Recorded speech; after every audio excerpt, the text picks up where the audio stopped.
कौन रात के अंधेरे में हमले करते हैं? चोर रात के अंधेरे में हमले करते हैं, बुज़दिल रात के अंधेरे में हमले करते हैं। अगर उनमें हिम्मत होता तो वो दिन में आके ऐलाने जंग करते हैं। हाँ भाई, क्या हुआ? अब क्यों नहीं गए दिन दहाड़े काबुल में एयर स्ट्राइक करने के लिए? रात के अंधेरे में ही क्यों गए? तुम पाकिस्तानी ना सच्ची बड़ी ही ज्यादा दोगली कौम हो। जहां हगते हो ना वहीं पर ही बैठ जाते हो, वहीं खाना खाते हो और फिर दोबारा वहीं हग देते हो। यार तुम्हें क्या लगा था कि तुम्हारी एक डिफेंस ट्रीटी साइन हो गई सऊदी अरेबिया के साथ और तुम्हें वहां से कुछ डॉलर मिल गए तो तुम जो हो अफगानिस्तान पे जाके तुम स्ट्राइक कर दोगे और उसके बाद सऊदी अरेबिया बीच में आएगा तुम्हें बचाने के लिए? नहीं, सऊदी अरेबिया के साथ जो आप लोगों की ट्रीटी हुई है उसके अंदर मालिक वो हैं और नौकर आप लोग हैं। आप क्या, तुम्हारी तो खैर तुम वली है, तू वली है बल्कि।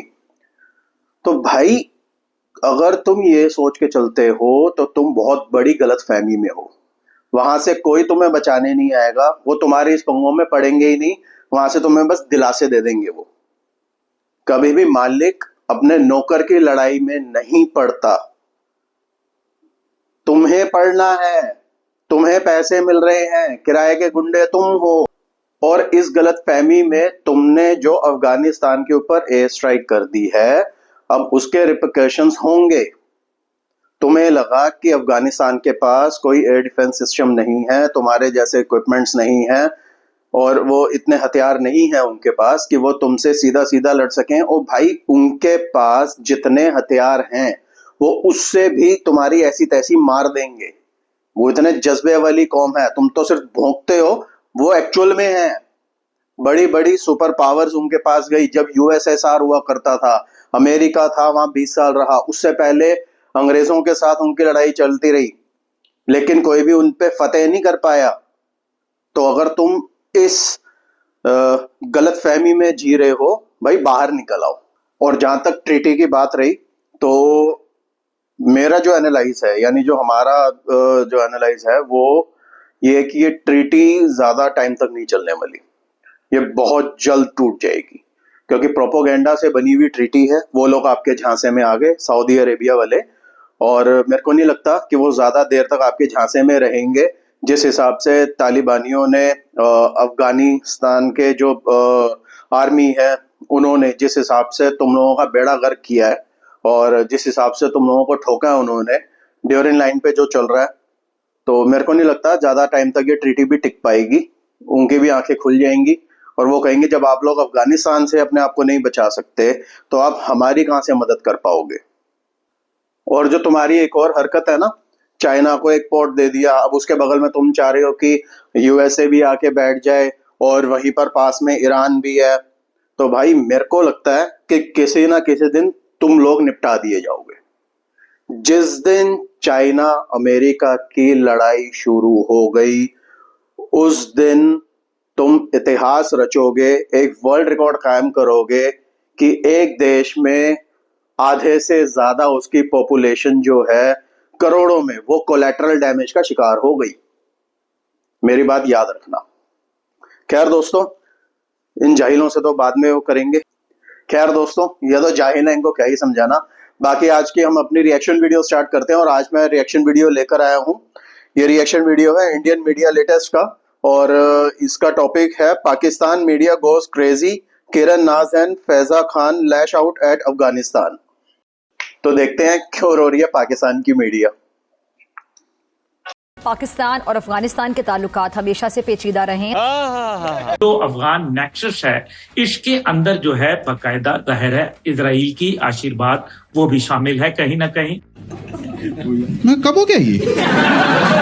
क्योंकि उसके फुटप्रिंट्स जो हैं वो हमें बलूचिस्तान में भी कहीं ना कहीं मिलते हैं। कब हुआ कब?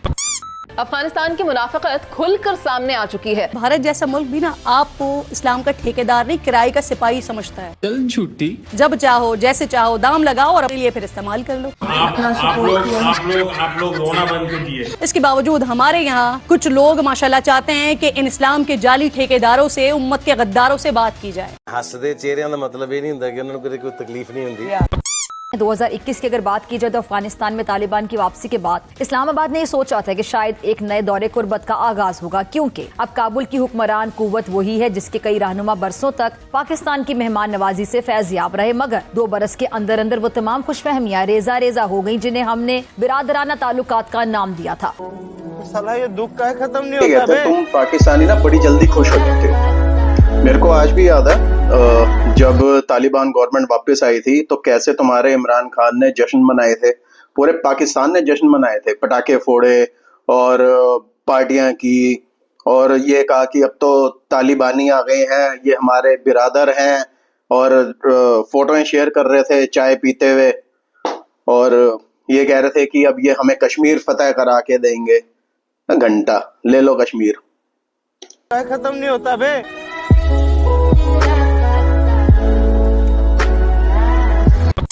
जो पाकिस्तान पर हमले के लिए तो दहशतगर्दों को भेज देते हैं, लेकिन कश्मीर की आजादी के लिए मुजाहिदीन और मजलूमों की सफ में लड़ने के बजाय जालिम और काबिज भारत के हाथ मजबूत कर रहे होते हैं। क्यों हिला डाला ना? हमने इनको खून पिलाया, हमने इनको पाला, हमने इनको पोसा, हमने इनको सींचा, हमने इनको दुत्कारे हुए को कौम को हमने अपने मुल्क में जगह दी, हमने पनाह दी, हमने 30 साल इनको पाला और 1-2 को नहीं 30 लाख के करीब मुहाजिरीन को पाला।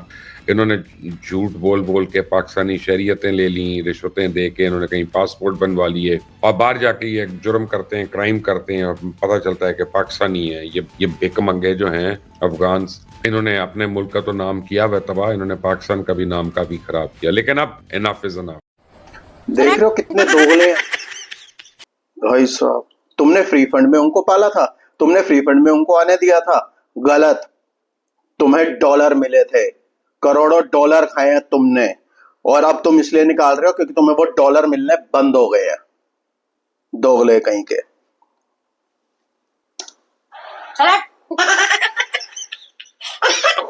पाकिस्तान के लिए सबसे बड़ा चैलेंज ये है कि वो दहशतगर्दी की एक नई लहर का सामना कर रहा है।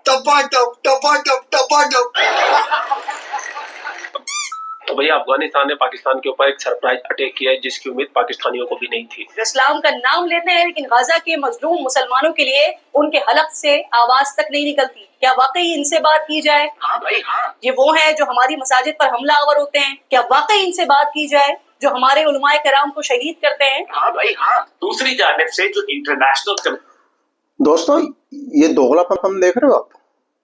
अच्छा, यही बात जब हिंदुस्तान कहता है कि भैया हमें तुमसे कोई बात नहीं करनी है क्योंकि दहशतगर्दों से कोई बात नहीं होती है। पहले प्यार से समझाने की कोशिश की हमारी पिछली सरकारों ने, उसके बाद सर्जिकल स्ट्राइक करके देखा, ये नहीं माने, तो आज की डेट में ये लोग क्यों फिर बोलते रहते हैं कि हमारे साथ बैठ के बात की जाए? क्यों कंप्लेंट करते हो? हम भी तो यही कहते हैं कि दहशतगर्दों से बात नहीं होती, उन्हें सिर्फ घर में घुस के ठोका जाता है। कम्युनिटी है उसको एक किरदार अदा करना चाहिए, क्योंकि ये एक दोहा एग्रीमेंट की बकायदा वायलेशन हुई है और ये बड़ी एक पाकिस्तान की सॉवरेनिटी के ऊपर हमला किया गया है। वही दहशतगर्द गिरोह जो कभी अफगान सरजमीन पर पनागुज़ीन थे, अब पाकिस्तानी शहरियों के खून से खेल रहे हैं। हम इनको पाल के रखते हैं और ये इंडिया की गोद में बैठे हुए हैं। इस वक्त भी जो हमला हो रहा है पाकिस्तान के ऊपर, अफगान फॉरेन मिनिस्टर जो है वो हिंदुस्तान के अंदर है and he is a wanted man. उसके इंटरनेशनली उसके ऊपर बैन लगा हुआ है सब कुछ, लेकिन इंडिया में वो ऑफिशियली है वहां पे और दावतें खा रहा है और वहां पे पाकिस्तान के खिलाफ वो सारी कार्रवाइयां कर रहा है। तो ये वाकई बहुत बड़ी अचीवमेंट है। देख रहे हो दोस्तों, एयर स्ट्राइक इन्होंने खुद की है। एयर स्ट्राइक इन्होंने खुद की है, बदले में अफगानिस्तान ने रिटेलिएट किया है और अब ये कह रहे हैं ये इंडिया की साजिश है। ये दोगलापन देखो आप। जो बच्चियों को तालीम हासिल करने से रोकते हैं, क्या वाकई इनसे बात कर ली जाए? जो हमारे बाजारों में बम धमाके करते हैं। अच्छा बात नहीं है। और 2 ब्रदर इस्लामी ममालिक की फौजें आमने सामने आ जाएं और उनके बीच में गोली चल जाए, शेलिंग हो जाए और बहुत सारी जानें चली जाएं, ये नहीं होना चाहिए था, लेकिन ये हुआ है। अब ये हकीकत है और इस हकीकत को हमें तस्लीम करना पड़ेगा। तो हमने जितने दहशतगर्दी के अड्डे थे उन सारों के ऊपर हमला किया। हमने अफगान अवाम को हाथ भी नहीं लगाया, उनको टच भी नहीं किया। और देखें अब ये कितनी देर चलता है, लेकिन ये है कि ये कुत्ते की दुम है। ये आप इसको 100 साल भी रख दें तो ये इसने सीधा तो होना नहीं। क्या वाकई इनसे बात की जाए जो हमारे शहरियों के सरों से फुटबॉल खेलते हैं? क्या बात होनी चाहिए इनसे? पाकिस्तान और अफगानिस्तान के दरमियान लड़ाई रुकने के बाद जो है वो आदादो शुमार दिए जा रहे हैं कि हमने इतने मार दिए और हमने इतने मार दिए। ये चल रहा है। मेरे ख्याल में ज्यादा बड़ी बात यह है कि लड़ाई अफगानिस्तान और पाकिस्तान के बीच में हुई है और अफगानिस्तान की उस फोर्स ने पाकिस्तान के साथ लड़ाई की है जिस फोर्स को पाकिस्तान ने खुद तरबियत दी थी, पाकिस्तान ने खुद इनको तैयार किया था। ये तालिबान पाकिस्तान की सरजमीन पे बनाए गए हैं, पाकिस्तान के मदारिस में पढ़े हैं और पाकिस्तान की फौज ने इनको तैयार किया है। उस वक्त पाकिस्तान की फौज को रियाल और डॉलर्स मिलते थे और उनके एवज जो है वो पाकिस्तान की हुकूमत, उस वक्त की ज़ियाउल हक साहब का दौर था, तो वो ये खिदमात सर अंजाम देते थे। बहुत सारे जर्नैल जो है वो अरबपति बन गए, उनकी औलादें संवर गई, उनके पास आज भी बेशुमार पैसा है और वो पैसा अफगान वार के दौर में आया था। बेशुमार लोगों ने स्मगलिंग का कारोबार किया और सब ने इस बहती गंगा के अंदर हाथ धोए हैं और अब दोनों ममालिक को एक दूसरे से गिला है, शिकवा है। अफगानिस्तान ने इल्जामात लगाए, पाकिस्तान ने कहा जी कि हमने 200 से जायद वहां पे जो अफगानी है उनकी जानें ले ली हैं और इसमें उन्होंने बताया जी बहुत सारे जो है इससे ज्यादा उनके जख्मी भी हुए हैं, जबकि अफगानिस्तान ने कहा जी नहीं, वो जो हमारे दुश्मन की गोद में बैठकर हम पर ही हमला करते हैं। क्या इनसे बात होनी चाहिए? जो कलदम टीटीपी के सरबराह नूर वली महसूद को हर महीने $43,000 देते हैं, क्या वाकई बात करनी चाहिए इनसे? जो रोज हमारे बहादुर अफसरों को, हमारे जवानों को शहीद करते हैं, क्या इनसे बात होनी चाहिए? जो 40 साल से यहाँ कमा रहे हैं, यहाँ खा रहे हैं, लेकिन इसका हक अदा नहीं कर रहे हैं, क्या इनसे बात करनी चाहिए? अगर ये हकीकत जानने के बावजूद भी इनसे बात करनी चाहिए तो फिर इन्हें बातचीत का यही तरीका समझ आता है जो कल रात इख्तियार किया गया, और यही तरीका तुम लोगों को भी समझ आता है, तभी ऑपरेशन सिंदूर चलाया गया।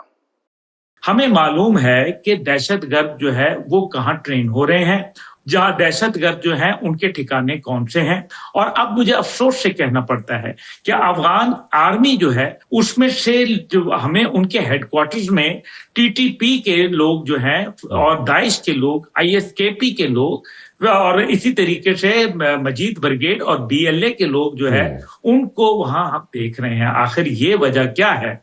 इसका मतलब यह है कि चंद टुकड़ों के पीछे जो इस टाइम पे उनकी एक नाजायज हुकूमत है, जो जबरदस्ती सेल्फ प्रोक्लेम्ड हुकूमत है, जबरदस्ती मुसल्लत है लोगों के ऊपर, उसके खिलाफ उनकी आवाम को बगावत करनी चाहिए, खड़े हो जाना चाहिए। यही काम पाकिस्तान के लोगों को भी करना चाहिए, क्योंकि शहबाज शरीफ की भी जो वो हुकूमत है वहां पे वो लोगों की चुनी हुई नहीं है। तो ये काम तो यहाँ पे भी होना चाहिए। पहले अपने घर पे तो कर लो, फिर दूसरों को बोलना।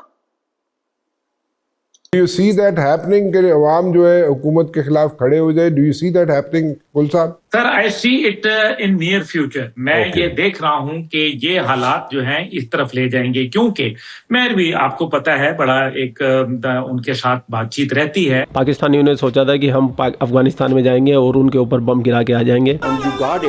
क्या कहेंगे इसके ऊपर? आपकी क्या ओपिनियन और क्या रिएक्शन है? से भाई जो गिफ्ट है एम्बुलेंस का वो तो अभी दिया उन्होंने। अच्छा। और वैसे भी इंडिया अफगानिस्तान को बड़ा सपोर्ट करा फाइनेंशियली, यहाँ तक पार्लियामेंट उनका बनाया, डैम उनके बनाए, उनके क्रिकेटर अफगानिस्तान में डैम, अफगानिस्तान में, और उनके क्रिकेटर को बड़ा सपोर्ट किया उन्होंने। तो फाइनेंशियली इंडिया उनको बहुत सपोर्ट कर रहा है, अभी से नहीं कर रहा, बहुत देर पहले से कर रहा है। ठीक है। तो अगर अफगानिस्तान का जो मिनिस्टर है वहाँ जाके ये बात कर रहा है, पाकिस्तान को धमकी चमकी दे रहा है, तो हो सकता है इंडिया उनको सपोर्ट कर रहा है इसलिए वो धमकी दे रहा है ना। ठीक है। तो उनके साथ रिलेशन उनके अच्छे हैं। हर मुल्क चाहता है कि मेरे जो साथ वाले हमसाए उनके साथ मेरा रिलेशन अच्छा होना चाहिए। ठीक है। तो इंडिया और अफगानिस्तान को सपोर्ट कर रहा है, अफगानिस्तान के साथ रिलेशन अच्छे हैं इंडिया के। ठीक है। तो पाकिस्तान के साथ बांग्लादेश के मतलब पाकिस्तान अलग से रिलेशन बना रहा है अपने। तो इस्लामिक कंट्री के लिहाज से कि अफगानिस्तान इस्लामिक है, पाकिस्तान इस्लामिक है, ये नहीं, लेकिन हर बंदा अपना देखना फाइनेंशियली मुझे कहाँ से फायदा हो रहा है। हाँ। पाकिस्तान को फायदा कहाँ से होगा? कंट्रीज का मजहब नहीं होता, कंट्रीज का मतलब या उनका इंटरेस्ट होता है। सर, उन्होंने अपने मुल्क को चलाना होता है। हाँ। चाहे वो इंडिया से पैसे लेकर चलाए, चाहे वो पाकिस्तान से पैसे लेकर चलाए, चाहे वो रशिया से ले, चाहे अमेरिका से ले, बिल्कुल उन्होंने अपने मुल्क को चलाना है। तो अगर इंडिया उनको इतना फाइनेंशियली सपोर्ट कर रहा है, उनके क्रिकेटर को इतना सपोर्ट कर रहा है, आपको पता होगा आईपीएल उनके जो प्लेयर खेलते हैं बड़े पैसे देते हैं उनको। ठीक है। अफगानिस्तान को, यहाँ तक कि जो इंडिया अपना बजट है मंथली या सालाना, वो सेट करते हैं अफगानिस्तान के लिए, इतने पैसे हमने उनको देने हैं, हेल्प करते हैं। यहाँ तक कि पिछले दिनों आपने देखा होगा जल्जला आया था, तो उधर भी उन्होंने सपोर्ट किया, उधर भी उन्होंने फाइनेंशियली काफी पैसे दिए उनको। तो आप देख सकते हैं इंडिया इन आउट उनको सपोर्ट कर रहा है, पैसों से भी कर रहा है, वैसे भी कर रहा है। कुछ खुफिया एजेंसियां जो इंडिया के साथ अफगानिस्तान के मिलकर काम कर रही हैं, ठीक है, और अच्छा खासा रिस्पॉन्स करती वो है। अच्छी बात है। अगर उनका रिलेशन उनके साथ इंडिया का अफगानिस्तान का रिलेशन बेहतर होता है, वो उनकी अपना मतलब एक पर्सनल इश्यूज हैं। लेकिन पाकिस्तान से जो नाराजगी है अफगानिस्तान की, वो क्या नाराजगी है, मतलब ये आप क्या कहना चाहेंगे? आप देखते हैं कि पाकिस्तान को जब भी आपको पता होगा कि अमेरिका को जो उन्होंने अड्डे दिए थे पाकिस्तान में, ठीक है, एक तो ये उनको गिला शिकवा है कि यार इन्होंने हमारे साथ, हम नेबर है, तो उस मुल्क को अड्डा दे रहे हैं जो हमारे खिलाफ है। तो ऊपर से हम इस्लामी मुल्क है, तो इस्लाम होने के नाते, इस्लामिक मुल्क होने के नाते एक दहशतगर्दों को, मतलब अमेरिका को वो दे रहे हैं, अड्डे दे रहे हैं हमें मारने के लिए, ठीक है। तो ये उनको गिला है। दूसरा ये आपने देखा होगा कि काफी देर पहले, करीबन 1 साल हो गया, तो जो पाकिस्तान में पठान भाई थे हमारे, जो अफगानी भाई थे, उनके उन्होंने कार्ड चेक किए, ID कार्ड चेक किए, उसके बाद उनको निकाल के अपने मुल्क में भेज दिया। अब कई अफगान एक नस्ल भी है ना, कई अफगानी ऐसे थे जो पाकिस्तान में रहते हैं, उनकी नेशनलिटी पाकिस्तान की तरफ से, वो पैदा पाकिस्तान में हुए हैं, बिजनेस यहाँ पे करते हैं, घर उनका यहाँ पे, कारोबार उनका यहाँ पे, ठीक है, तो उनको भी निकाल दिया, ये भी ज्यादती है। लेकिन कोई भी इलीगल बंदा अगर पाकिस्तान में रह रहा है, तो भाई पाकिस्तान क्या, किसी भी मुल्क में रह रहा है इलीगल बंदा, उस मुल्क की ये पॉलिसी है कि उस बंदे को निकाल के अपने मुल्क में भेजना है। ये बिल्कुल राइट है, और पाकिस्तान ने निकाला है, तो जाहिर सी बात है कुछ देख के निकाला होगा। लेकिन ये वो ही ना कि अगर तो कोई वाकई में इलीगल है, उसे निकालना, पाकिस्तान को महफूज करना हम सब की, हमारे इदारों की, इंतजामिया की जिम्मेदारी है। लेकिन बहुत से अफगानी भाइयों का ये गिला शिकवा है कि हमने आज तक अफगानिस्तान देखा ही नहीं, हम तो हमेशा मतलब पैदा भी पाकिस्तान में हुए हैं, बिजनेस भी इधर कर रहे हैं, ID कार्ड भी हमारा पाकिस्तान का है, टैक्स भी पाकिस्तान को दे रहे हैं। लेकिन हमें भी अगर वापस भेजा जाएगा कि भाई हमारे बड़े, हमारे जो पेरेंट्स हैं, अबाओ अजदाद हैं, वो अफगानिस्तान से आए थे, इसी बेस पे हमें भी वापस भेज दिया जाएगा, तो हम उधर जाके क्या करेंगे? मतलब वो अब जो सारी जिंदगी रहा इधर है, आपको आज लेट्स सपोज कह दिया जाए चलो जाओ आप अफगानिस्तान, आपके पापा अफगानिस्तान से आए थे, तो क्या आप इस पे करेंगे? सर कुछ भी नहीं ना, आप ये देखो ना कि आप एक घर से निकाल के आप उधर भेज रहे हैं, जो पता ही नहीं, मैं कभी गया ही नहीं वहाँ पे, ठीक है। तो अगर मेरे वालिद वहाँ पे रहते थे तो मेरा कसूर तो नहीं है अगर वो पाकिस्तान में आके रहने लग गए। तो जब आप पाकिस्तान में आके रहने लग गए, उनको आपने ID कार्ड दे दिया, उनके बच्चों को ID कार्ड दे दिया, तब आपको सोचना चाहिए था यार ये अफगानी है, ये हमारे मुल्क में क्या कर रहे हैं, तो वापस भेजो। तब आपने नेशनलिटी दे दी उनको, तब उनको ID कार्ड दे दिए। तो जब बड़े हो गए आप कह रहे हैं आप अपने घर वापस चले जाओ, कौन सा घर में, मैं तो घर देखा ही नहीं कभी। वो क्यों कह दिया? बात तो वही है ना, पहले डॉलर मिल रहे थे, लाखों करोड़ों डॉलर मिले इतने साल, और जब अमेरिका ने अब डॉलर देने से मना कर दिया तो इनको बोल दिया गया जाओ जी अब अपने घर जाओ, हम आप हमारे किसी काम के नहीं हो। ये है दोगलापन। वॉशिंगटन में देख रहा हूँ किसी किस्म की कोई appetite and desire American institutions में अभी तक नहीं है कि अफगान तालिबान की हुकूमत को डिस्टेबलाइज करना है, कुछ करना है, ऐसी कोई डिज़ायर नहीं पाई जाती। हम कोई अगर केस बना रहे हैं वो एक अलग बात है, लेकिन रशिया रिकग्नाइज कर चुका है अफगान तालिबान को, चीन के साथ उनके बहुत अच्छे ताल्लुकात हैं। आने वाले दिनों में ये ऐन मुमकिन है कि हिंदुस्तान, चीन और रशिया अफगान तालिबान को बेहतर असला देने लग जाएं, उनको मिलिट्री ट्रेनिंग देने लग जाएं, और ये एक अजीबो गरीब किस्म की सूरत हाल जो है हमारे यहाँ डेवलप हो रही है। तो पाकिस्तानियों तुम्हारे नसीब में सिर्फ हार ही है, मात ही है और शिकस्त ही है। तुम किसी भी शोबे में जाओगे, मार खाओगे, पिट के आओगे, ये तुम्हारा तकदीर है, और ये तकदीर तुम्हारा लिखा गया है जिन्ना, मोहम्मद अली जिन्ना, एक काफिर की औलाद है वो। क्या कह रहे हैं? उसका दादा हिंदू था। वाह भाई वाह। खैर आप लोग अपना ख्याल रखें, आपका भाई आपके लिए पाकिस्तान से रिलेटेड वीडियो लाता रहता है। जय हिंद, वंदे मातरम, जय श्री राम, जय श्री राम, जय श्री राम। जय श्री राम भाई जी, जय श्री राम। खैर जिन्ना क्या, पूरा का पूरा मुल्क ही जो है, उनके बाप दादा जो है वो हिंदू ही है। ना तो मजहब इनका है, ना जमीन इनकी है, ना खाना इनका है, ना बोली इनकी है, इनका कुछ भी नहीं है। इनका अपना प्रोपोगेंडा है, वो भी मेरे ख्याल से इस बार जो है ज्यादा चल नहीं रहा कुछ। खैर दोस्तों, आपको वीडियो कैसी लगी जरूर बताइएगा। वीडियो को लाइक करें, चैनल को सब्सक्राइब करें और अपने दोस्तों के साथ ज्यादा शेयर करें। और आपसे मिलते हैं अगली वीडियो में, तब तक के लिए जय श्री राम, वंदे मातरम, भारत माता की जय।